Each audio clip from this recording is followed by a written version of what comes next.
कि सरकार के लगभग 6.5 साल पूरे हो गए हैं और एक नारा बहुत पुराना है जिसकी सत्ता में आज सरकार है। ये दावा करते थे चाल, चरित्र और चेहरा, और अब इन 4 से पहचाने जाते हैं भाजपाई। पहले दावा करते थे चाल, चरित्र और चेहरे से पहचान बनाने के लिए, और आज जो पहचान बन गई है वो नफरत, भ्रष्टाचार, बेरोजगार और महंगाई से।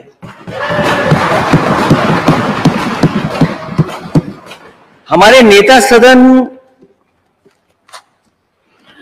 बहुत समझदार हैं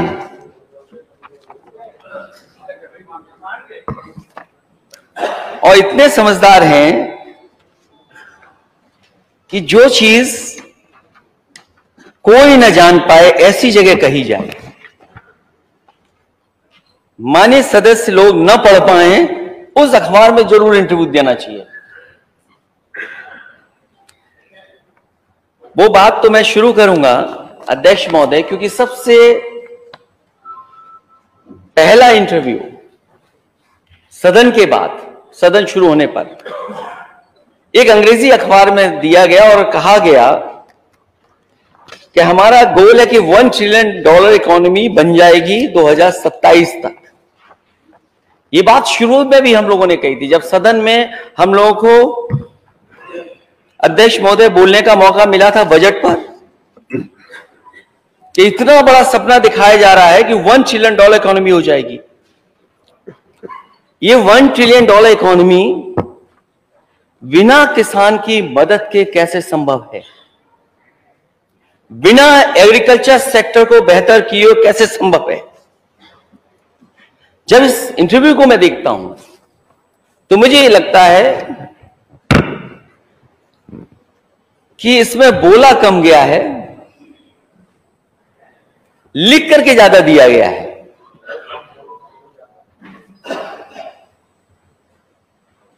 ये बोलाने वाला इंटरव्यू नहीं है, चाय पी करके बस इंटरव्यू छप गया है, वो इंटरव्यू है ये।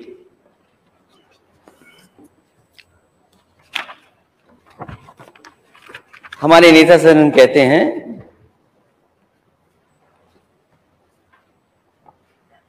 Sectors in which UP is currently doing well. तो पूछा गया है कि कौन से सेक्टर हैं जिन सेक्टरों में उत्तर प्रदेश सबसे बेहतर काम कर रहा है।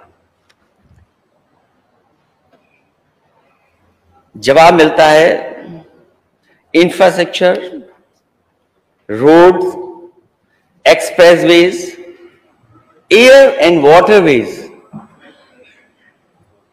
अध्यक्ष महोदय, जितने सवाल पिछली बार किए गए थे, एक सवाल का जवाब नहीं मिला। कम से कम नेता सदन ये बताएंगे कि जहां इतना इंफ्रास्ट्रक्चर का काम हो रहा है, ये वाटरवेज कहां चल रहा है, वाटरवेज में कहां व्यवस्था बना रहे हैं? पूरे उत्तर प्रदेश में वाटरवेज कहां है आपके पास? मल्टी मॉडल ट्रांसपोर्ट सिस्टम, ये मल्टी मॉडल ट्रांसपोर्ट सिस्टम क्या है? Freight corridor. अगर ये फ्रेट कॉरिडोर आपने बनाया होता नेता सदन, तो ये गोरखपुर होके क्यों नहीं जा रहा है? ये गोरखपुर होके भी जाता। और फिर जितना पुरानी सरकारों का काम था फ्रेट कॉरिडोर का, वही चल रहा है, कोई नया फ्रेट कॉरिडोर नहीं हुआ है।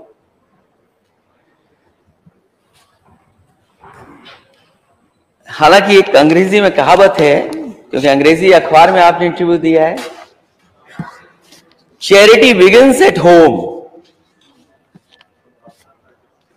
उसको किस रूप में आप कह रहे हैं वो भी एक इंटरप्रिटेशन है। नेता सदन प्रदेश को तो बाद में ठीक करें, कोई गली ऐसी बता दो गोरखपुर की जिसमें पानी ना भरा हो आज।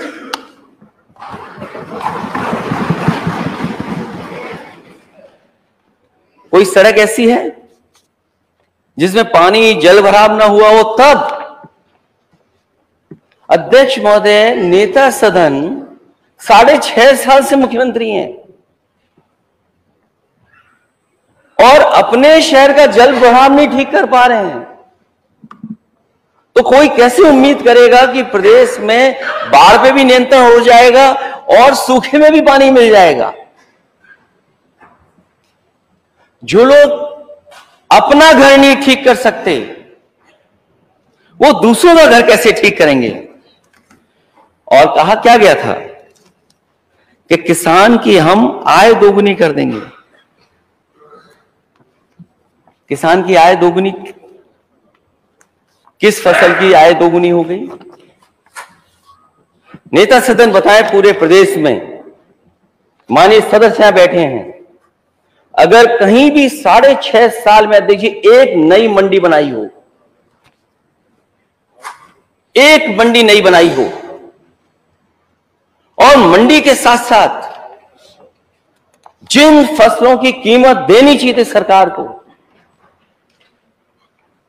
क्या फसलों की कीमत सरकार दे रही है जिससे कि हम ये कह सकें कि हमारे किसानों की आय दोगुनी हो गई?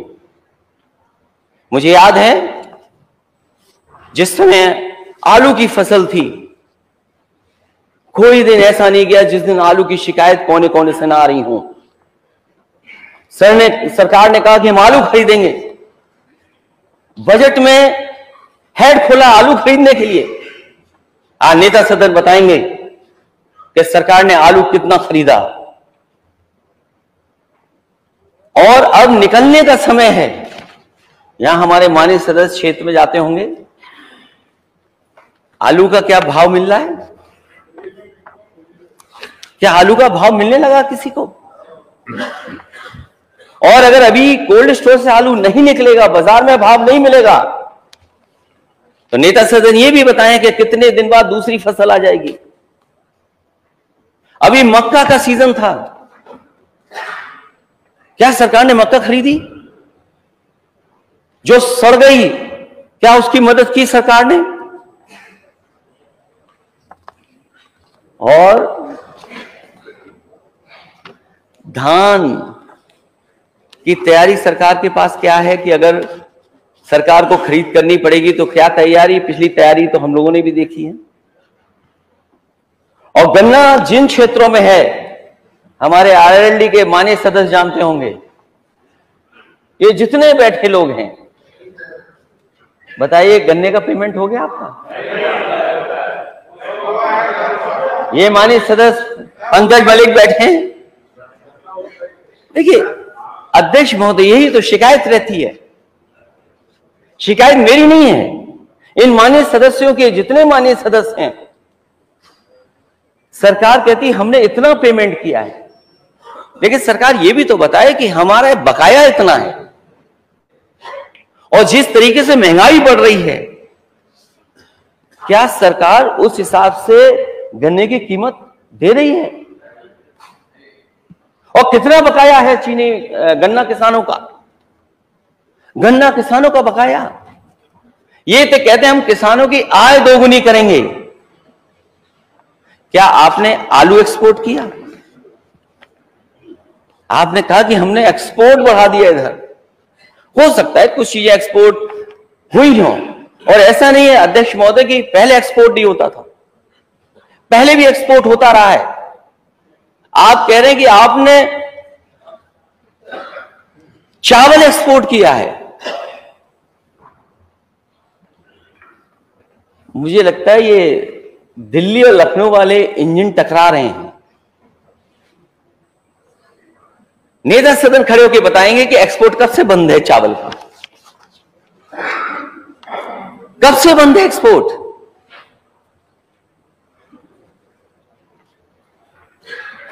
आम भेजा है आपने, आम तो पहले भी जाता था। जिन लोगों ने मंडियां संभाली होंगी, मंडी सरकारों में रहेंगे, वो जानते हैं कि बहुत सी चीजें पहले भी एक्सपोर्ट होती थी। हमें बताएं आलू कितना एक्सपोर्ट हो गया आपका, धान चावल कितना एक्सपोर्ट हो गया, और सुना है कि अब तो लंदन आम जा रहा है यहां से। वेजिटेबल्स मिर्जापुर से जा रही, बलिया से जा रही हैं, और टमाटर का रंग नहीं देखा। आप बात ही नहीं करना चाहते टमाटर पे, क्योंकि टमाटर की कीमत ने आपके चेहरे को लाल कर दिया। आप टमाटर पे बात ही नहीं करना चाहते। और अध्यक्ष महोदय, दुनिया में नहीं हुआ होगा कि किसी ने महंगाई पर कोई बात रखी हो, उसे जेल भेज दें आप। लोकतंत्र में यह अधिकार है कि हम लोगों को जागरूक करें, संदेश दें। एक तो रास्ता निकाला उसने कि हम टमाटर की दुकान खोल करके लोगों को जागरूक करें। कैसा लोकतंत्र है जिसने टमाटर पे जगाया? आपने उसे दुकानदार के न केवल बेटे को, उसके पिता को जेल भेज दिया। क्या यही लोकतंत्र है आपका? क्या आपने जेल भेज दिया उन दोनों को?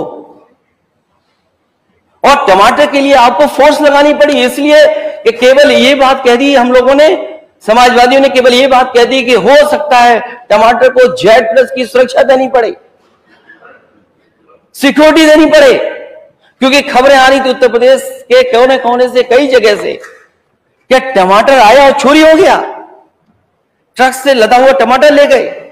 सरकार तब जागी जब बनारस में दुकान लगाई और ये जागरूक किया, तब सरकार जागी। सरकार ये बताए कि टमाटर की कीमत क्या थी, क्यों आपको अपनी दुकानें लगानी पड़ी। नोएडा, गाजियाबाद, बड़े बड़े शहरों में आपको टमाटर की दुकानें लगाने लगी। सपना दिखा रहे $1 ट्रिलियन इकोनॉमी का, और आप टमाटर के ठेले लगा रहे हैं। और जो लोग किसानों की आय दोगुनी की बात कर रहे हैं, डेयरी सेक्टर वो मदद कर सकता है हमारे किसानों की आय बढ़ाने में। डेयरी सेक्टर के लिए आपने क्या किया? मुझे याद है जिस समय पराग को बजट दिया जा रहा था, उस समय अधिकारियों ने कहा कि कभी पराग को इतना बजट नहीं दिया गया। बजट देकर के कैसे उत्तर प्रदेश की अपनी संस्था, प्राइवेट और जिसका सबसे ज्यादा दबदबा है बाजार में, उसके बराबर खड़ी हो, उसके लिए सरकार ने लगातार मदद की। और उसी दौरान काऊ मिल्क प्लांट लगाया गया, वर्ल्ड क्लास टेक्नोलॉजी में बेहतर, आज के समय के हिसाब से। अध्यक्ष जी, एक काऊ मिल्क प्लांट लगा, किसान गाय का दूध देने लगे। इस सरकार ने कहा कि गाय की क्या जरूरत है दूध देने की, आप भैंस का भी लाओ, हम मिल्क प्रोडक्ट बनाएंगे। मिक्स प्रोडक्ट बनने लगे उससे, और सरकार ने कोई बजट नहीं दिया। आज स्थिति ऐसी आ गई कि वो काऊ मिल्क प्लांट बंद है। केवल वही बंद नहीं है, ये मेरठ के हमारे माननीय सदस्य भी जानते होंगे, माननीय सदस्य जो मेरठ से आते होंगे, 256 करोड़ रुपए दिए गए थे डेयरी को उच्चीकरण के लिए, उसको अपग्रेड करने के लिए। क्या आपकी डेयरी प्लांट चल रहे हैं उत्तर प्रदेश के सभी? क्या डेयरी प्लांट सब चल रहे हैं? और अभी कुछ दिन पहले पढ़ा मैंने, क्योंकि सरकार के पास बजट नहीं है, इसलिए प्राइवेट हाथों में देने जा रहे हैं। प्राइवेट हाथों में डेयरी, जहां समाजवादी सरकार ने अमूल या प्राइवेट लोगों के बराबर खड़ा करने के लिए काम किया, ये प्राइवेट हाथों में बेचने जा रहे हैं डेयरी को। तो आप किसानों का भला कैसे करेंगे? और समाजवादियों ने उस समय भी कहा, मैं फिर कहता हूं इस मौके पर, कि काऊ मिल्क प्लांट के लिए कहा गया था कि अगर हमें फैट कंटेंट के हिसाब से भैंस के दूध से ज्यादा पैसा देना पड़ेगा तो भी देंगे। लेकिन बंद नहीं होने देंगे, ये सरकार तो बंद कर रही है। आपका मेरठ का बंद हो गया। जो हमारे इस सरकार में कुक्कुट योजना शुरू हुई थी, जो कुक्कुट विकास के लिए लगातार, क्योंकि आपका स्टेट कंज्यूमर स्टेट है। अब नेता सदन ये नहीं कहें कि वेज नॉन वेज और न जाने किस दिशा में चले जाएं। उत्तर प्रदेश का नेता सदन बताएं कि उत्तर प्रदेश का मार्केट क्या है अंडों का, क्योंकि सरकार में हम नहीं है विपक्ष के लोग। ये सरकार बताए आपके उत्तर प्रदेश के अंडे का मार्केट क्या है और कितना आपका बाहर से अंडा आता है। समाजवादी सरकार ने शुरू किया कि इसी प्रदेश में हो ये योजना जिससे हम अंडों को बढ़ा सकें। वो सीधा सीधा हमारे फार्मर्स की मदद करता, उसकी आय बढ़ाने में मदद करता। आप इस योजना को खत्म करना चाहते हैं। हमें उम्मीद है कि अगर $1 ट्रिलियन की इकोनॉमी का सपना देख रहे हैं तो थोड़ा इधर भी ध्यान देंगे। ये जो जाने जा रही हैं, कभी गुलदार से, कभी टाइगर से, टाइगरेस से, या कुत्तों से और कभी सांड से। नेता सदन, सांड का नाम आते ही आप मुस्कुराने लगे।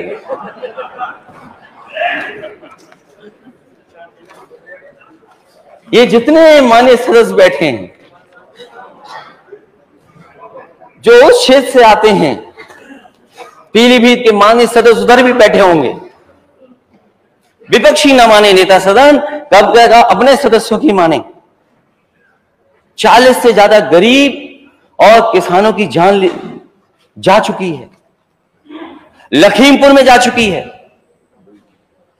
बिजनौर में गई है जान, गाजीपुर में भी। केवल अभी तो मैं गुलदार और टाइगर की बात कर रहा हूं, सांड तो बाद में लंबी सूची है उसकी। सोचिए, गुलदार, लेपर्ड आपके खेतों में घूम रहा है, किसान जा नहीं पा रहे।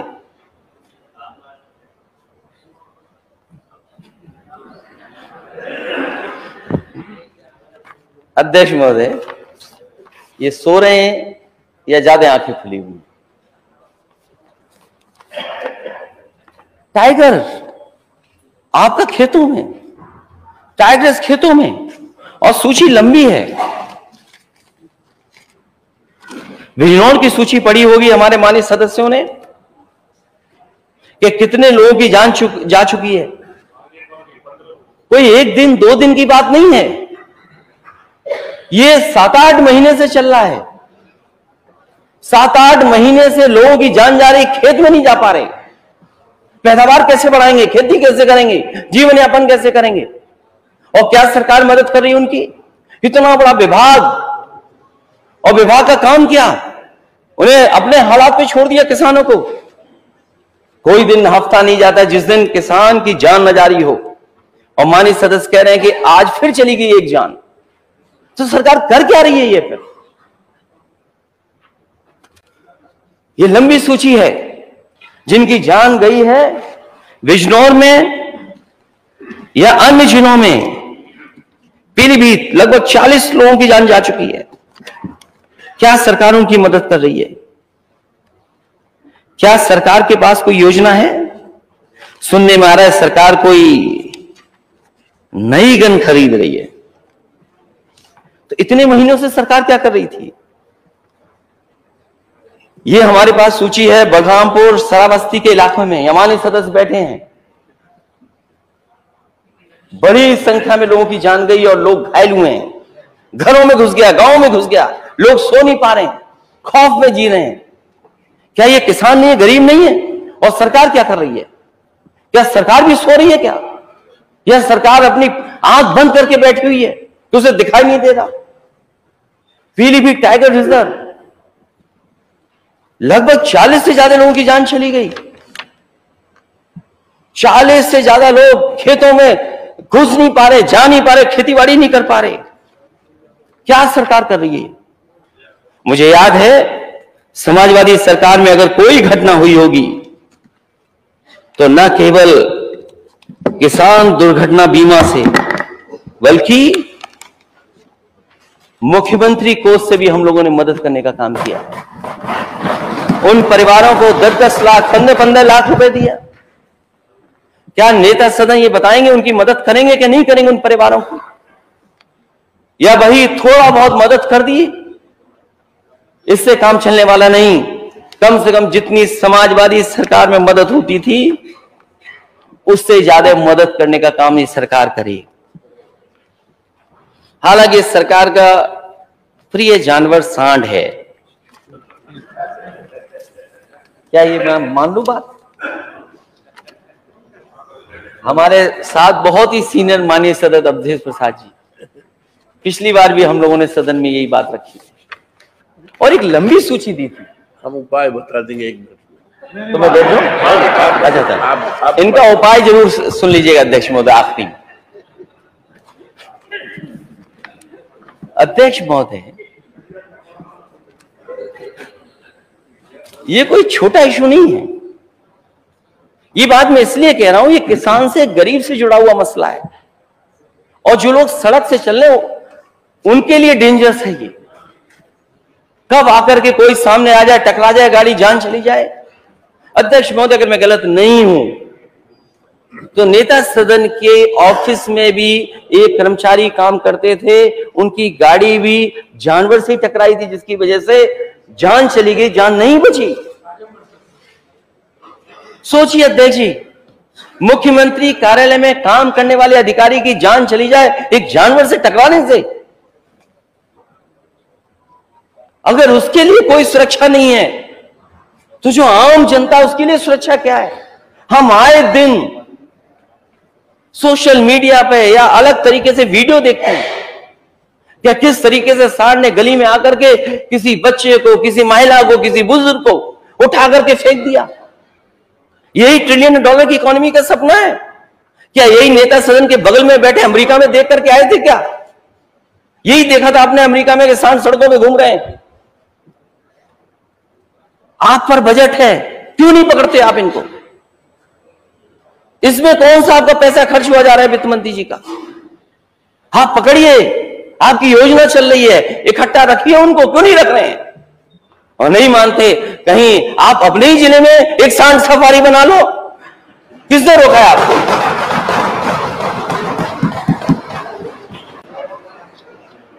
और क्या सांड सफारी बनाए? हम लोग एनिमल सफारी बना रहे हैं, टाइगर सफारी बना रहे हैं, लाइन सफारी बना रहे हैं। इनको ये अच्छी नहीं लग रही है बात। मैं इसलिए कह रहा हूं कि बात डाइवर्ट होती जा रही है।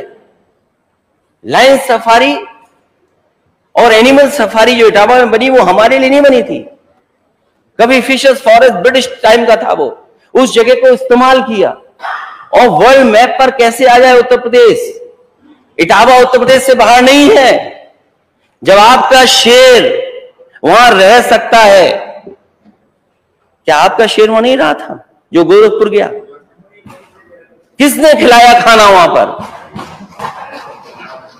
तो एक ऐसा प्रोजेक्ट जो उत्तर प्रदेश को वर्ल्ड मैप पे खड़ा कर दे, उसको खत्म कर रहे हैं आप लोग। दुर्दशा कर दी उसकी आपने। अभी वहां पर पूरे प्रशासन को पता था कि शेरनी गर्भवती है। बरेली के IBRI ने रिपोर्ट दी कि प्रेग्नेंट है, लेकिन किसी ने ध्यान नहीं रखा उसका। जब गर्भवती शावक पैदा हुए तो 1 पैदा हुआ, 2 हुए, 3 हुए, 4 हुए, 5 हुए। और दुर्भाग्य है हम लोगों का कि सरकार ऐसी है, 5 में से 4 की जान चली गई। अगर 5 के 5 जिंदा होते तो मैं जानता हूं अध्यक्ष महोदय, यही सरकार फाइल मंगाती, उन शावकों के नाम खुद देती, क्योंकि पहले भी इन्होंने नाम दिए हैं फाइल पर। IBRI की रिपोर्ट नहीं मानते। मैं किसी अधिकारी के खिलाफ नहीं बोल रहा हूं, लेकिन अध्यक्ष महोदय मैं ये आपसे कहना चाहता हूं कि कोई चीज अगर पुरानी सरकार ने ऐसी बनाई जो वर्ल्ड मैप पे ला सकती है स्टेट को, तो उसके लिए आप ये कर रहे हैं, किस अधिकारी को पोस्ट कर रहे हैं? एक अधिकारी को दो चार्ज दे रहे हैं। अगर कोई जानकारी दे दे तो उससे कहेंगे आपको टर्मिनेट कर देंगे यहां से। यह है सरकार का काम करने का तरीका। तो इसलिए लाइन सफारी तो आप नहीं संभाल पा रहे, ना एनिमल सफारी संभाल रहे, कम से कम सांड सफारी कर करके सांडों को तो संभालो, जिनसे लोगों की जान न जाए। कौन सा जिला बचा है जिसमें सांड से जान न गई हो? संभल, सांड के हमले से गई किसान की जान। गोरखपुर, सांड के हमले से टहलने निकले शिक्षक की मृत्यु। नेता सदन, इस व्यक्ति को आप जरूर जानते होंगे। क्या आपने मदद की इसकी? शिक्षक टकराए, सांड ने टक्कर मारी, मर गया, जान चली गई। चंदौसी हाईवे पर सांड की टक्कर, बाइक सवार घायल। मुरादाबाद, बुलंदशहर, बस्ती, सीतापुर, जानसेठ, जायस, सहपो, बाराबंकी, मोहम्मदी, सीतापुर, शामली, मैनपुरी, हसनपुर। किस जगह का मैं बताऊं आपको? उत्तर प्रदेश में इतनी बड़ी लंबी सूची है और यहाँ जितने माननीय सदस्य बैठे हैं, कोई नहीं कह सकता कि उनके जिले में सांड से कोई गाड़ी न टकराई हो और सांड से किसी की जान न गई हो। सोचिए, गाजीपुर, ये हालत उत्तर प्रदेश की। आप सपना दिखा रहे इन्वेस्टमेंट मीट का, अंग्रेजी अखबार में आप $1 ट्रिलियन की इंटरव्यू दे रहे हैं और सांड सवाले नहीं जा रहे आपसे। क्या $1 ट्रिलियन इकोनॉमी बनाओगे आप? कोई जिला नहीं बचा जहां पर जान। क्या मैं अध्यक्ष महोदय आपके माध्यम से नेता सदन से मांग कर सकता हूं कि पिछली बार भी मैंने सूची दी थी, कोई मदद नहीं की इन परिवारों की, कोई परिवारों की मदद नहीं मिली और सब गरीब हैं, सब किसान हैं, कोई अमीर नहीं है इसमें से। और हमारे बगल में बैठे हुए सदस्य, इनकी तो बहुत लंबी सूची है। ये पता नहीं कहां से सबसे ज्यादा आपके जिले में आ रहे हैं और आपकी विधानसभा में आ रहे हैं। वो उपाय कर लेते ना, सबसे ज्यादा जीते हैं। मतलब 6 साल से हम लड़ाई लड़ रहे हैं, लेकिन अरे जो आप उपाय यहाँ बताना चाहते हैं वही बता देते ना, ना हो रहा है। अभी माननीय नेताजी के बाद हम बताएंगे। अच्छा, आप बताइए। ठीक, सोचिए, एक लंबी सूची है इनकी अध्यक्ष महोदय। पिछली बार भी मैंने टेबल किया। अध्यक्ष महोदय, कम से कम नेता सदन इन परिवारों की मदद करें और कोई ऐसा इंतजाम करें जिससे सड़कों पर जानवर, सांड न घूमे, आपकी ट्रैफिक, आपकी और जानें बच सकें और खासकर किसानों की जान बच सके। वैसे तो ये सरकार बहुत तैयारी करती है और सालों साल इंतजार करती है कि इस आयोजन को कैसे करने का मौका मिले। किसी को शिकायत नहीं है। कोई भी आयोजन हो, उस आयोजन में सरकार की अगर जिम्मेदारी है सुरक्षा की, सेफ्टी की, सिक्योरिटी की, तो सरकार को करना चाहिए और ये सरकार की जिम्मेदारी है। आप फूल बरसाते हैं, हेलीकॉप्टर किराए पे लाते हैं, है सरकार का हेलीकॉप्टर इस्तेमाल करते हैं, अधिकारी पैर दबाते हैं, अधिकारी खाना खिलाते हैं, अधिकारी देखभाल करते हैं, और कोई गलत नहीं है। अगर मैं कोई त्योहार मनाता हूं, लेकिन मैं समाजवादी हूं तो मैं अपने घर में मनाता हूं, उसका कोई प्रचार नहीं करता मैं। लेकिन अगर मुख्यमंत्री जी जाते हैं, फूल बरसाते हैं और सम्मान करते हैं, तो अध्यक्ष महोदय मैं आपसे के माध्यम से जानना चाहता हूं नेता सदन, कि जिन लोगों की जान गई है आप उनकी मदद क्यों नहीं कर रहे हो? और मैं तो वो हूं और हम समाजवादी वो लोग हैं जिन पर आरोप लगता था कि भेदभाव करते हैं हम लोग मदद में। मुझे याद है, मैंने अखबारों में पढ़ा, लोगों से सुना कि कुछ लोग ये कहते थे कि अगर किसी की दाढ़ी बड़ी है उस हिसाब से मदद मिलती है, छोटी दाढ़ी है तो कम मदद, बड़ी दाढ़ी है तो ज्यादा मदद मिलती है। इस तरह की बातें की जाती थी केवल इसलिए कि नफरत फैले समाज में और झूठे झूठे आरोप लगते थे। इसलिए अध्यक्ष महोदय, जिन कावड़ियों की जान गई है मैं उन परिवारों से मिला हूं, मैं उन परिवारों के बीच में बैठा हूं जाकर के। सब किसान हैं, गरीब हैं और हमारे माननीय सदस्य भी गए हैं वहां के जिले के और आसपास के जिले के। क्या उन परिवारों की मदद नहीं होनी चाहिए? मैं मांग करता हूं सदन में, और पिछली बार भी मैंने मांग की थी, जब कस्टोडियल डेथ बलवंत सिंह की हुई थी, मैंने कहा था वो बोट हमें नहीं देता, वो बोट आपको ही देता है। आपके लोगों ने कहा कि हम 5 करोड़ की, 2 करोड़ की, 1 करोड़ की मदद करेंगे, सरकारी नौकरी दिलाएंगे। आप पीछे हट गए। आपका बुलडोजर अधिकारी लेकर के गए, एक मां बेटी को जिंदा मार दिया, जला दिया। वो हमारे वोटर नहीं थे। हमने मांग की थी कि मदद करो, उनकी सरकारी नौकरी दो। फिर आज मैं मांग करता हूं कि ये जो कावड़ियों की जान गई है और साथ ही साथ ताजिया लेकर के जो निकले थे उन लोगों की जान गई है, वो लोग घायल, उनके परिवारों में अभी भी घायल हैं। सरकार उन परिवारों की 1-1 करोड़ रुपए से मदद करे, चाहे वो हिंदू हो चाहे मुस्लिम हो। अपने आयोजन में अगर गया है तो उसकी मदद करे, 1-1 करोड़ रुपए दे और उन परिवार की सरकारी नौकरी दे। और अगर आप सरकारी नौकरी नहीं दे रहे हैं तो आपकी हर बात झूठी है, फूल बरसाना, उनके पैर धोना, उनको खाना खिलाना, उनके लिए प्रमुख सचिव, मुख्य सचिव, डीजीपी को भेजना, ये सब फर्जी है। अगर आप 1 करोड़ सरकारी नौकरी नहीं दे रहे हैं तो चाहे वो कावड़िया हो और चाहे वो ताजिया उठाने वाले हमारे किसी धर्म के लोग हों, हमारे लिए हिंदू, मुस्लिम, सिख, ईसाई सब एक है, सब भाई भाई हैं। हमारे अंदर कोई भेदभाव नहीं है। और मैं अध्यक्ष महोदय आपको याद दिलाना चाहता हूं, नेता सदन को, मुझे याद है बांदा की एक खबर अखबार में निकली थी कि एक किसान सूखा में उसने आत्महत्या कर ली, उसकी जान चली गई। और उस समय आप लोग, अध्यक्ष जी मुझे याद है, आप भी सदस्य थे और आपने भी सवाल उठाया था और लोगों ने भी सवाल उठाया था कि सरकार उनकी मदद करे। तो जो अमूमन किसान दुर्घटना बीमा जो कभी समाजवादी सरकार में शुरू हुई थी योजना, उसके तहत मदद, मंडी से मदद और मुख्यमंत्री कोष से मदद, तो उन परिवारों को 10 लाख से ज्यादा और कुछ लोगों को 12, कुछ लोगों को 15 लाख रुपए देने का काम उस सरकार में हुआ था उस समय। बाद में मुझे पता लगा, अधिकारियों ने कहा कि जो एक खबर थी इसमें 10-12 जो मरने की, एक खबर गलत है। ये किसान नहीं था, ये मैकेनिक था बांदा का। तो मैंने कहा कि अगर सरकार से उसकी मदद हो गई है और हमारे पत्रकार साथी ने अगर किसान लिख दिया है तो उससे पैसा वापस नहीं होगा। समाजवादी सरकार ने मदद कर दी तो मदद कर दी। आए सामने, क्यों नहीं मदद कर रहे आप? तो जहां किसान के लिए आप एक्सपोर्ट के दरवाजे खोल रहे हैं,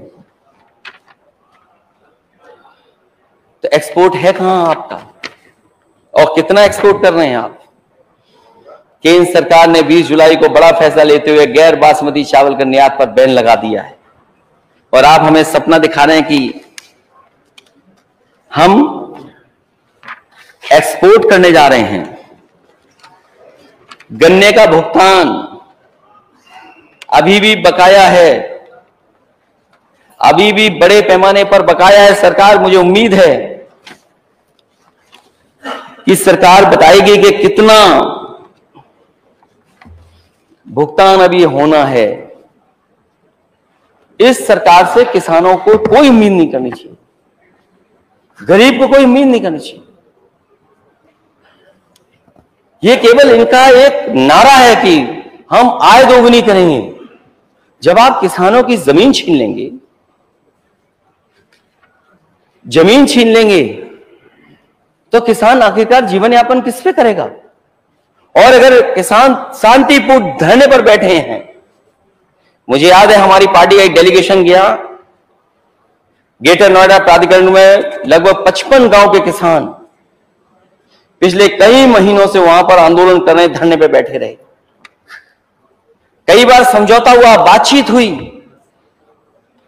लेकिन बातचीत होने के बाद, आश्वासन के बाद सरकार पीछे हट रही है और जानबूझ करके उन पे गंभीर धाराएं लगा करके उन्हें जेल भेज दिया। अगर किसान अपनी जमीन दे रहा है और आप उस पर मुनाफा कमाएंगे, आप बिजनेस करेंगे। इन नोएडा, ग्रेटर नोएडा को जमीन जो ली जा रही है वो कोई पेड़ लगाने के लिए जमीन नहीं ली जा रही है। एंड ऑफ डे आप उस पर बिजनेस करेंगे, मुनाफा कमाएंगे। तो आप किसानों की जेब क्यों नहीं भर रहे हैं? किसानों की मदद क्यों नहीं कर रहे हैं? और कई मौके ऐसे आए थे समाजवादी सरकार में जब हम लोगों ने सर्कुलर रेट बढ़ा करके किसानों की जमीन एक्वायर की थी। क्या आपको फर्क पड़ता है अगर सर्कुलर रेट बढ़ जाए तो? क्या आपके खजाने से जा रहा है? खजाना फिर भर जाएगा। जितना खजाने से पैसा जनता को दोगे, गरीब को दोगे, उतना खजाना वापस आ जाएगा। समय समय पर हमें अयोध्या के किसान भी मिले, गरीब भी मिले। अभी कुछ दिन पहले परिक्रमा मार्ग के लोग मिले मुझे, किसान, निषाद हैं और दूसरी बिरादरी के लोग, हमारे समाज के भी लोग हैं। और कमाल तो यह है, परिक्रमा का अलाइनमेंट बदल रहे हैं। जो परिक्रमा सदियों से पौराणिक उससे यात्रा होती थी, जमीन हमारी कीमत बढ़ जाए, उसकी जमीन चली जाए। और सर्किट क्या, वही जो किसान का मार्केट वैल्यू से जाने कहां सर्किट। मुझे उम्मीद है कि एक पुण्य काम के लिए आप जमीन ले रहे हैं, उनका सर्किट रेट जरूर बढ़ाएंगे। वो गरीब हैं, वो निषाद समाज के हैं, ये आदर्श समाज के हैं, और भी पिछड़े समाज के हैं। कम से कम उनके साथ अन्याय नहीं होगा। और फिर उस परिक्रमा मार्ग पर पेड़ लगे हुए हैं और हिस्टोरिकल और आपके हमारे जो पौराणिक हैं, जिनकी कोई विशेषता है कोई ना कोई, वो पेड़ लगे हुए हैं, सब काटे जा रहे हैं। शायद नेता सदन को यह ना पता हो, हालांकि मैं ये बात नहीं कह सकता हूं, लेकिन मैं एक सुझाव के तौर में कह रहा हूं कि अगर आप उनको ट्रांसलोकेट कर सकें, निकाल करके दूसरी जगह लगा सकें, तो बड़ी कृपा होगी। क्योंकि आपके पेड़ लगाने का शौक तो केवल कागजी है। आप कागज में बहुत अच्छा पेड़ लगाते हैं। बोले ये साल इतने करोड़, बोले ये साल इतना करोड़, ये साल इतने करोड़। और शायद नेता सदन अभी तक तो 133 करोड़ पेड़ लगा चुकी है। पता नहीं ये कहां लगाने गई, ऐसा तो नहीं चोरी छिपे टमाटर के पौधे लगा दिए गए हो कहीं। 133 करोड़ पेड़ कहां लग रहे हैं? ये सब कागज पे लग रहे हैं, कहीं नहीं लगाए जा रहे, केवल कागज पे लगाए जा रहे हैं। और अगर पेड़ लगे भी होते तो शायद जंगल दिखाई देगा। अध्यक्ष महोदय, कितना समय देंगे आप मुझे? जितना आपने मांगा था उससे ज्यादा हो गया। अब मांगने को तो हमने कम मांगा था, लेकिन मैं रैप अप कर देता हूं, बहुत जल्दी रैप अप कर दूंगा। लेकिन अध्यक्ष महोदय, आपसे भी मेरा निवेदन है। नहीं, मैंने ये नहीं कहा, मैंने कहा जितना आपने कहा था। अच्छा, रैप अप कर देता हूं। आप बताइए प्लीज। फार्मर्स की डबल इनकम कैसे होगी? कोई मान्य सदस्य ऐसा नहीं जिसने सूखा पर और बाढ़ पर चिंता व्यक्त न की हो। कोई ऐसा सदस्य नहीं है जिसने सूखा और बाढ़ पर अपनी बात न रखी हो। क्योंकि वो जब क्षेत्र में जाते हैं, कुछ सदस्यों के क्षेत्र में बाढ़ बहुत है, कुछ सदस्यों के क्षेत्र में सूखा है, लेकिन सरकार क्या कर रही है? ये अगर आप सूखा और बाढ़ का नियंत्रण नहीं रखेंगे और लॉन्ग टर्म कोई प्रोग्राम सरकार के पास नहीं होगा, जो क्लाइमेट चेंज हो रहा है, जिस तरीके से पैटर्न क्लाइमेट का बदल रहा है और जिस तरीके से बरसात हो रही है, आपने देखा हिमाचल की बरसात को, ये पहले नहीं होता था, क्लाउड बस्ट हो जाए। अब तो नई चीज हो गई, क्लाउड बस्ट हो रहा है, एकदम पानी गिरता है। और हमारी नदियों की कैपेसिटी नहीं है कि हम उतना पानी ड्रेन कर सकें, हमारे नालों की कैपेसिटी उतनी नहीं कि हम पानी को ड्रेन कर सकें। और उसका परिणाम क्या है? वहां के आसपास का नुकसान बड़े पैमाने पर। हिमाचल की जो तस्वीर देखी, हिमाचल से जो शुरुआत हुई बाढ़ की, वो हमारे दिल्ली और नोएडा गाजियाबाद के इलाके में चली गई और वेस्टर्न उत्तर प्रदेश की तमाम नदियों में बाढ़ आ गई, तमाम बाढ़ आ गई, वहां पर नदियों में नुकसान हुआ। ये जो सरकार कहती है हमारी क्रॉप इंश्योरेंस, अरे ये तो वैसे अध्यक्ष महोदय, हमारे ये जो है पर्सनालिटी में बहुत अच्छी है, इनसे अच्छी पर्सनालिटी किसी की नहीं। और अब तो उन्होंने स्टाफ की बात कह दी है। वैसे ये समाजवादी हैं, रंग से ही स्टाफ हैं, वैसे समाजवादी हैं। तो हमें उम्मीद है कि अपना इन्होंने सीक्रेट उधर दे दिया है, तो शायद बंदा नहीं बनेगा। अब क्रॉप इंश्योरेंस स्कीम उसका क्या हुआ? क्रॉप इंश्योरेंस स्कीम आप कहते थे, और कब प्रधानमंत्री जी ने कहा कि क्रॉप इंश्योरेंस स्कीम से हम किसान की मदद करेंगे? छोड़िए हमारे साथ के सदस्यों का, यहां जो 70 के माननीय सदस्य हैं, बताओ क्रॉप इंश्योरेंस में कितने किसानों की आप मदद करा पाए? छोड़िए हमारे लोगों को। कह रहे थे ई प्लेटफॉर्म बनाएंगे, मार्केट देंगे हम फार्मर्स को, और आपने तो सस्टेनेबल गोल्स पर एक बहस की थी, पूरी रात भर जग कर थे, और कहते थे कि हम तो उनका भर देंगे, क्या जेब भर देंगे। और बिजली पे तो अभी हम बोले ही नहीं है। बिजली की हालत क्या है? क्या हालत है बिजली की?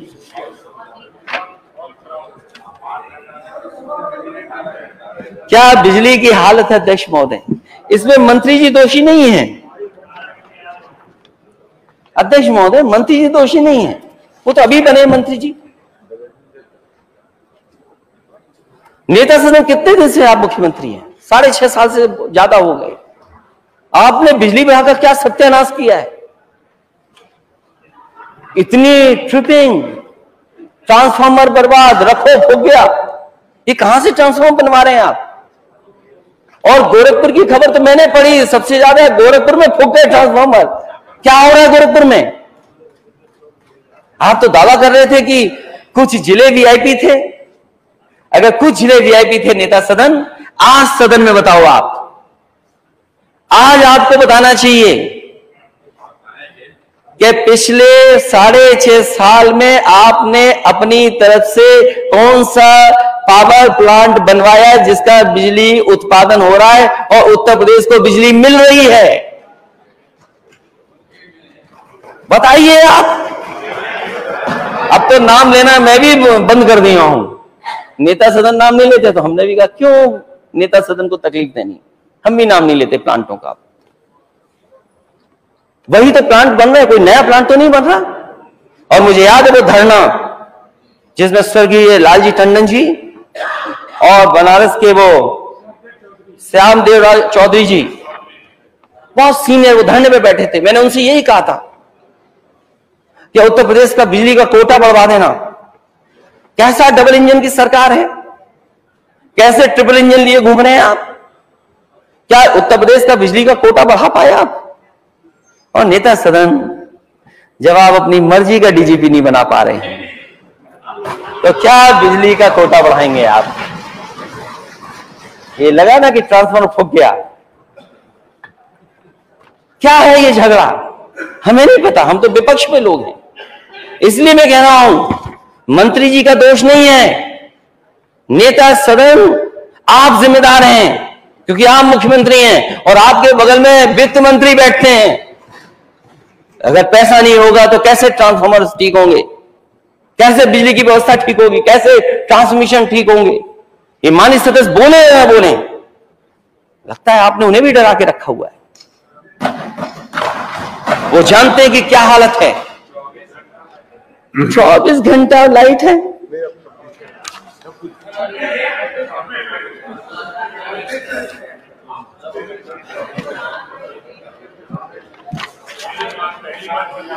और चैरिटी बिगिंस एट होम। एक बीजेपी बहुत कहती परिवारवाद की शुरुआत नेता सदन आपने की है, आपने शुरू की।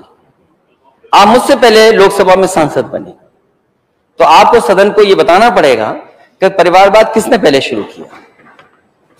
और आपको तो डबल लाभ मिला, डबल इंजन, डबल लाभ। आप सांसद भी बने और मठ के अध्यक्ष भी बन गए, आप ही मालिक भी आप ही हैं। तो परिवारवाद का असली लाभ तो आपको मिला है, हम लोगों को नहीं मिला किसी को। तो ये जो परिवारवाद है, अगर किसी ने शुरुआत की है तो हमारे नेता सदन ने शुरुआत की। हम तो आपकी बात बने हैं।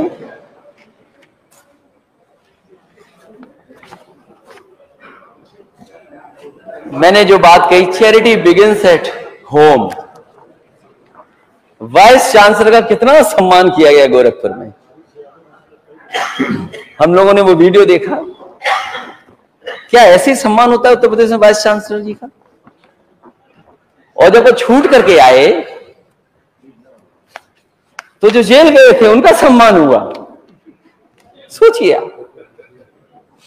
आप वाइस चांसलर का ऐसे सम्मान कराएंगे? और फिर शिक्षकों की नियुक्ति, यूनिवर्सिटी की नियुक्ति, आप 56 बता गए, 46 में 56, आज भी हम गिनती गिनते हैं, 46 में 56। तो कम से कम आपके जो हुआ है इसमें पीडीए कहां है? कहां है पीडीए? और फिर हमारे एक साथी थे, अब उन्होंने ऑर्बिट बदल ली है।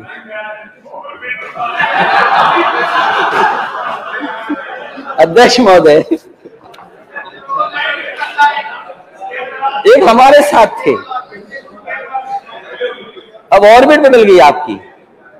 आप यही तो बताते थे मुझे कि गोरखपुर की भर्ती, बांदा यूनिवर्सिटी की भर्ती सब भूल गए आप।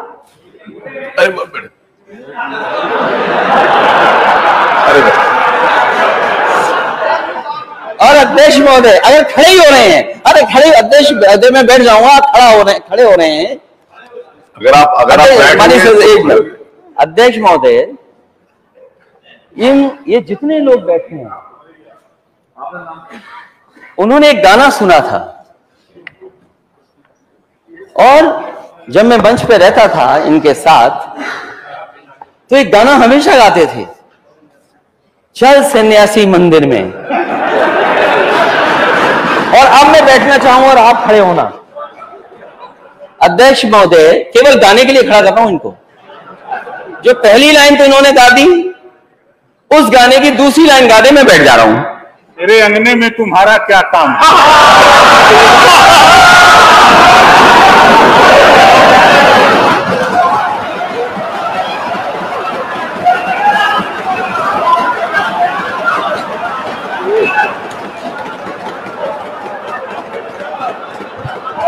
ये अध्यक्ष महोदय, अध्यक्ष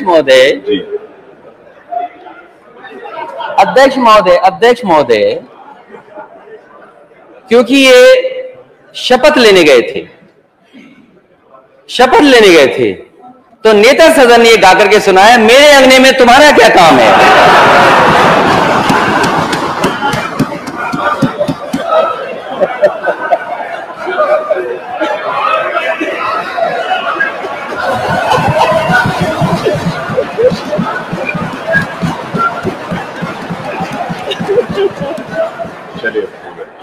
थैंक यू। अभी thank you sir, thank you, धन्यवाद धन्यवाद धन्यवाद धन्यवाद सर, थैंक यू। तो अध्यक्ष महोदय, मैं जानता हूं ये गाना बड़ा फेवरेट है लोगों का, लेकिन अब सोचिए, तो मैंने कहा कि गोरखपुर यूनिवर्सिटी में पीडीए कहां है? ये 69,000 शिक्षक या कोई मान्य सदस्य इधर का उधर का नहीं है जिससे ये शिक्षक न मिले हों। नेता सदन अपने माननीय सदस्यों से पूछिए, क्या ये लोग मिले हैं उनसे कि नहीं मिले हैं? कोई नेता सत्ता पक्ष का नहीं कह सकता है कि वो शिक्षक उनसे मिलने ना आए हों। हमारे माननीय सदस्य लालजी वर्मा जी बैठे, उन्होंने उठाया, आपसे भी बताया होगा कि हम अपने लोगों से सबसे मिलके आए हैं। लेकिन क्या है इनके साथ? इनके साथ भेदभाव इसलिए क्योंकि ये पीडीए हैं।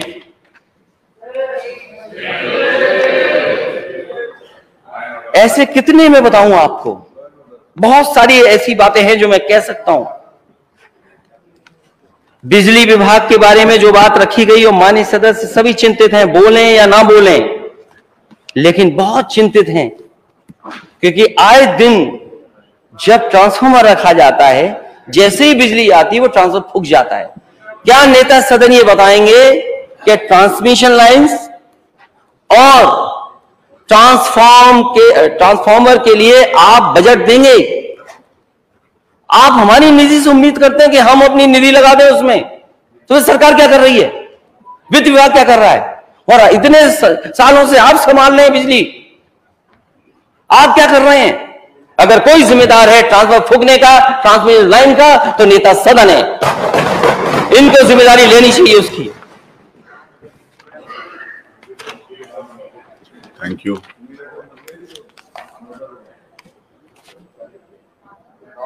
सुना है ये अस्पताल नहीं चला पा रहे और लग ये रहा है कि जानबूझ करके अस्पताल नहीं चला रहे, और इसलिए अस्पताल नहीं चला रहे हैं क्योंकि इन्हें प्राइवेट हाथों में देने अस्पताल। पहले कहा कि मेडिकल कॉलेज पीपीपी पे दे देंगे, पता नहीं कितने मेडिकल कॉलेज की तैयारी है पीपीपी देने की। अब 15 सीएससी देने जा रहे हैं प्राइवेट में, 15 सीएससी। और ये तो हमारे छापामार मंत्री जी बन के रह गए। अरे आप डिप्टी सीएम हैं, क्यों अपने आप को अंडर एस्टिमेट करते हैं? इतने अच्छे खासे हैं, हाइट आपकी ज्यादा है, आप काम ज्यादा कर सकते हैं, उम्र कम है आपकी, वित्त मंत्री से कम उम्र के हैं, आप केवल छापा मार रहे हो। क्या आप अखबार नहीं पढ़ते, सोशल मीडिया नहीं देखते? हाँ, लेकिन अगर कहीं शादी में भी गए होंगे तो उसकी फोटो सबसे पहले लगा देंगे। क्या आपको अपने अस्पतालों का दिखाई नहीं दे रहा है? ये इमरजेंसी वार्ड में डॉक्टर की जगह पहुंचा सांड, जान बचा करके भागे तीमारदार। यूपी के बहराइच के अस्पताल में घुसा आवारा सांड। बताइए, ये हालत है। यूपी के अस्पताल में कुत्ते द्वारा शव को नोचने की घटना, ये हालत है अस्पतालों की। और चलिए अब हो गया। आवारा कुत्तों का कहर सरकारी अस्पतालों में, क्या हालत कर दी आपने सरकारी अस्पतालों में। श्रावस्ती के सरकारी अस्पताल में बेड पर कुत्तों का कब्जा, ये हालत है आपके अस्पतालों की। चलिए उसको फिर बोलिए। अब आज किस जिले का मैं बताऊं? हरदोई का बताऊं? किस जिले का बताऊं? किस जिले का ना बताऊं? अच्छा, जिला अस्पताल हुआ मरीजों से हाउसफुल, मरीज इतने कि आपका अस्पताल में बेड नहीं, और अगर मरीज जाता है तो दवाई नहीं, इलाज नहीं, और कोई ऑपरेशन नहीं करा सकता। कब ऑपरेशन होगा पता ही नहीं, जो मदद मिलनी चाहिए वो पूरी नहीं। आप कहते हो मेडिकल कॉलेज, दिल्ली जाए, मुंबई जाए, जाने कहां कहां जाते हैं, वहां होर्डिंग लगे हुए इतने मेडिकल कॉलेज। किस बात के लिए मेडिकल कॉलेज बन रहे हैं? मैंने पहला मेडिकल कॉलेज जो स्टेट और सेंटर के बजट से बना था उसके बारे में बताया था, शाहजहांपुर के बारे में। आज तक उसमें प्रोफेसर, टेक्निकल स्टाफ कुछ है ही नहीं। क्या नेतृत्व 6.5 साल से आप कर रहे हैं? बिस्तरों पे कुत्ते घूम रहे, दवाइयां नहीं, इलाज नहीं, इंतजाम नहीं। ये है आपका उत्तर प्रदेश $1 ट्रिलियन इकोनॉमी का। क्या आपको अपने वित्त विभाग पे भरोसा नहीं? आपने कंपनी हायर कर ली बाहर से। क्या आपको अपने आईएएस अधिकारी पे भरोसा नहीं कि वो फैसला नहीं सही लेंगे? आपने नीति आयोग, तमाम सुझाव देने वाले एक्सपर्ट, किसी की परवाह नहीं, केवल आपने कंपनी हायर कर ली कि यही बताएगी कि $1 ट्रिलियन इकोनॉमी कैसे होगी। इसका मतलब सब विभाग आपके खराब। अब जवाब आ जाने दीजिए। तो ये हालत है। और फिर जितना कहा था उससे ज्यादा बोलने का अधिकार है, लेकिन एक समय निर्धारित था। मैं उसके लिए फिर भी निर्धारित नहीं करा। फिर भी जब कल मैं सदन में था, हालांकि अध्यक्ष महोदय मोबाइल ऑन नहीं करना चाहिए, लेकिन ऑन हो गया और किया ऑन, तभी सूचना मिली कि अपराधियों ने घुस करके जैन परिवार, एक व्यापारी परिवार के बेडरूम में हत्या कर दी। सोचिए आप जीरो टॉलरेंस रखते हैं कानून व्यवस्था के लिए। आप कानून व्यवस्था पे जीरो टॉलरेंस, और अपराधी कहां जा रहा है? बेडरूम में, और हत्या कर दी जाके बेडरूम में। यह कल की घटना है। और मेरठ जैसे दिल्ली से सटा हुआ, केवल एक घटना नहीं उत्तर प्रदेश में। और जो एनसीआरबी का आंकड़ा बताते रहे थे कल, या सदन में रखा जाता है, ये सरकार तो वो है जो आंकड़ों से खिलवाड़ कर रही है। अगर कोई अधिकारी सही इंडिकेटर्स दे दे, एक हेल्थ इंडिकेटर्स सही दिए एक अधिकारी ने, दिल्ली के अधिकारी ने, उस अधिकारी को हटा दिया गया। यहां अगर कोई अधिकारी सही डेटा दे देगा तो अधिकारी की खैर नहीं, ये भी सरकार कर रही है। तो घटनाएं कितनी हो रही हैं। और जो घटनाएं कानून व्यवस्था में जीरो टॉलरेंस की बात करने वाले लोग, जीरो टॉलरेंस की बात करने वाले लोग, उनके पार्टी के लीडर्स क्या कर रहे हैं? कितनी घटनाएं हैं उत्तर प्रदेश में। एनसीआरबी का आंकड़ा देख लीजिए आप। अगर एनसीआरबी का आंकड़ा अगर आप देखेंगे तो आप खुद महसूस करेंगे कि आंकड़े में क्या दिखाई दे रहा है उत्तर प्रदेश का। दलितों के, पिछड़ों पर सबसे ज्यादा अन्याय, साइबर क्राइम में सबसे ज्यादा आगे, कस्टोडियल डेथ में सबसे आगे हम लोग बढ़ रहे हैं, और महिला पे अपराध सबसे ज्यादा। और फिर कैसे आपसे उम्मीद करें न्याय की? मणिपुर जैसी घटना आपकी सरकार में हो जाए? मणिपुर की जो घटना हुई कोई सामान्य घटना से तुलना नहीं कर सकता है। जो मणिपुर की घटना हुई वो कोई घटना ऐसी नहीं है जो विधानसभा में ना उठे। उठा चुके हैं हम। वो इसीलिए उठाई थी अध्यक्ष महोदय क्योंकि हमारे नेता सदन स्टार प्रचारक हैं। क्या स्टार प्रचारक का यह कर्तव्य नहीं बनता कि अगर कहीं इस तरह की घटना वहां जाएं, उनके दुख दर्द में शामिल हो? और फिर दुनिया ने हमें क्या कहा है वो मैंने उस दिन भी पढ़ा, मैं दोबारा नहीं कहना चाहता हूं। दुनिया ने क्या कहा हमें, दुनिया ने क्या कहा हमें। और फिर जो लॉ एंड ऑर्डर पे जीरो टॉलरेंस की बात कर रहे हो, उन पर डीजीपी परमानेंट ना हो, जो डायल 100 थी रिस्पांस सिस्टम वो बर्बाद कर दिया हो, और कोई जिला ऐसा नहीं या कोई जगह ऐसी नहीं बीजी जहां सबसे ज्यादा महिलाएं असुरक्षित महसूस न कर रही हो। और इस सरकार में कुल इनकाउंटर 10,000, घायल 5,000, और जब रिपोर्ट आती है सबसे ज्यादा नेशनल ह्यूमन राइट कमीशन ने नोटिस दिए, और नोटिस में क्या निकल करके आता है कि इनकाउंटर में घायलों में से ज्यादातर की टांग में गोली मारी गई है। बहुत अच्छा निशाना है, टांग में गोली जाती है केवल। और पुलिस इनकाउंटर में अभी तक 13 पुलिसकर्मी शहीद हुए, जिनमें अकेले विकास दुबे मामले में 8 पुलिसकर्मी शहीद हो गए। देश के इतिहास में पहली बार ऐसा हो रहा है कि पुलिस बाइक से दौड़ाते हुए व्यक्ति की भी टांग में गोली मार रही है। इतनी निशानेबाज है पुलिस। और घटनाओं का मैं जिक्र नहीं करना चाहूंगा, एक लंबी सूची है घटनाओं की। मुझे याद आ रहा है चंदन गुप्ता, और यहां के नेता सदन से लेकर के सभी याद कर रहे होंगे, कासगंज की घटना। आपने क्या आश्वासन दिया था? दोषियों को सजा मिलेगी, परिवार के एक सदस्य को सरकारी नौकरी मिलेगी। आप ही के लोग आश्वासन लेकर के आए थे, वो कहां है सरकारी नौकरी?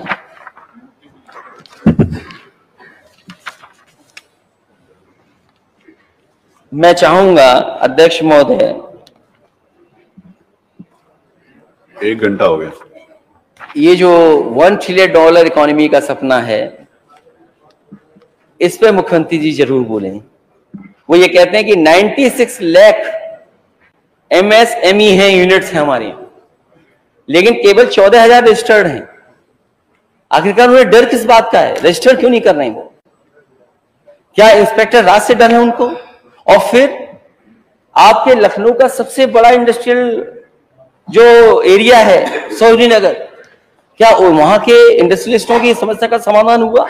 अगर आप उनकी समस्याओं का समाधान नहीं कर सकते तो उम्मीद नहीं कर सकते कि $1 ट्रिलियन इकोनॉमी के पास भी आप पहुंच पाएंगे। आप कहते हैं सिंगल विंडो क्लियरेंस, ये क्या है सिंगल विंडो क्लियरेंस आपका? जहां पर अधिकारियों को उद्योगपति मिल ही ना पा रहे हो। कल मैं भाषण सुन रहा था, दिल्ली से बात आई कि उन्होंने 13 करोड़ लोगों को गरीबी रेखा से बाहर निकाल दिया। और इस इंटरव्यू में मुख्यमंत्री जी कह रहे हैं इन्होंने उत्तर प्रदेश में 5 करोड़ लोगों को बाहर निकाल दिया गरीबी रेखा से। तो अगर 13 करोड़ वहां का माने, देश का आंकड़ा जो दिया जा रहा है, और 5 करोड़ हम इनका माने, तो सबसे ज्यादा गरीब ही रेखा से बाहर निकले।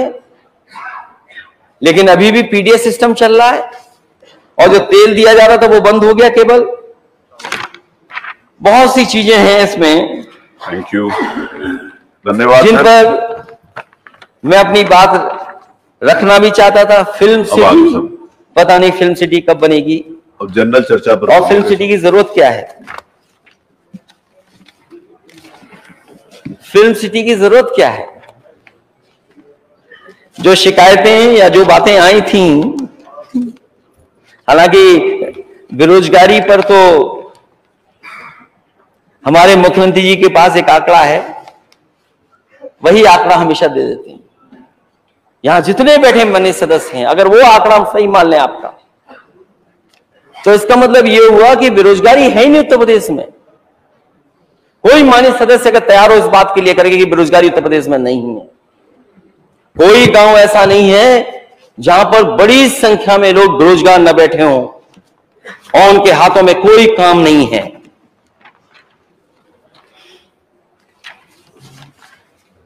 Thank you. हालांकि ये सरकार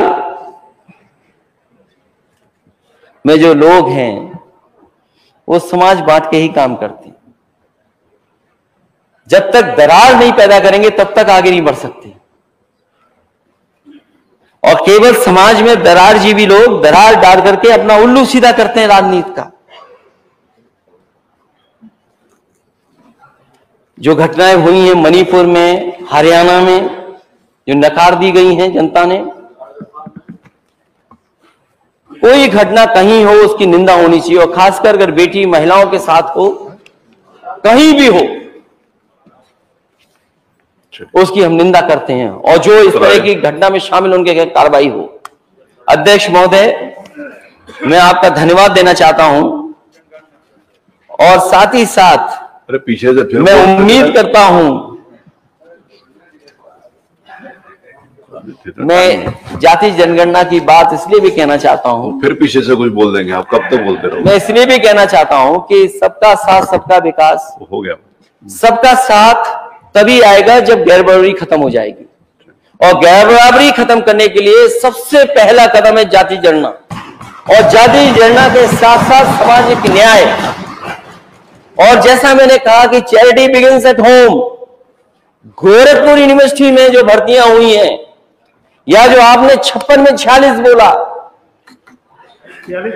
46 में 56 बोला, कम से कम आज तो सूची लेकर के आए होंगे नेता सदन। चलिए अब सुन लीजिए, इसे नेता सदन वो सूची जरूर लेकर के आए। अध्यक्ष महोदय, मैं बात खत्म कर रहा था लेकिन अभी फिर राइट हो गए आप। मैं इधर ही हूं सर, आपकी तरफ। इसलिए मैं आपसे उम्मीद करता हूं कि जो माननीय सदस्यों ने अपनी बात रखी है यहां पर, चाहे वो बिजली विभाग को लेकर के, सूखा को लेकर के, किसान को लेकर के, गरीब को लेकर के, माताएं बहनों को लेकर के, या उत्तर प्रदेश में जो जीरो टॉलरेंस, चाहे वो करप्शन हो, चाहे वो लॉ एंड ऑर्डर हो, उन बातों रखा है। मुझे उम्मीद है कि नेता सदन उन पर कुछ विचार करेंगे, और जो हम लोगों ने मांग की है कि कहीं भी मदद में भेदभाव न हो, उस भेदभाव से ऊपर उठ करके नेता सदन मदद करें।